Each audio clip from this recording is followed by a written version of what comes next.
Il-Gvern ħabbar l-implementar tal-proġett ta' kommaniġġjar tas-sajt ma' diversi pajjiżi fil-Mediterran u fl-Ewropa.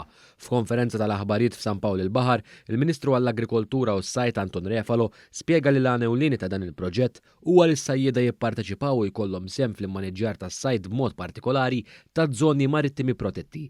Id-Direttur Ġenerali tad-Dipartiment tas-Sajt Bjorn Kallus qal li s-sajjieda se jkunu fiċ-ċentru ta' deċiżjonijiet. Appart l-organizzar ta' seminars fej b'mod f'setup iktar wieħed jista' jikkonċentra u jitkellem u jħabbat l-idejat, aħna minna tagħna ħammorru fil-komunitajiet tas-sajt ħanoħorġu fuq il-baħar magħhom anke mid-dejta li ikonna aħna bit-permess tat-tamir tagħna nkunu nafu fejn huma l-fishing grounds, fejn imorru, kif imorru, kemm imorru, x'inqabaġġ ma jinqabaġġ fis-sens ta' jkollna l-istampa verament ċara. Ir-riċerkatriċi f'dan id-Dipartiment tas-Sajd Elixja Buġejja Sajd irrimarkat li proġett bħal dan jassigura qasam sostenibbli għall-futur. Se nimplementaw konverzazzjoni dwar il-konservazzjoni għax huwa kruċjali li l-vuċi tas-sajjiet, il-perspettiva tiegħu u l-isfidi li jaffaċċja fuq il-baħar ikunu parti integrali mill-policies li infasslu bħala pajjiż.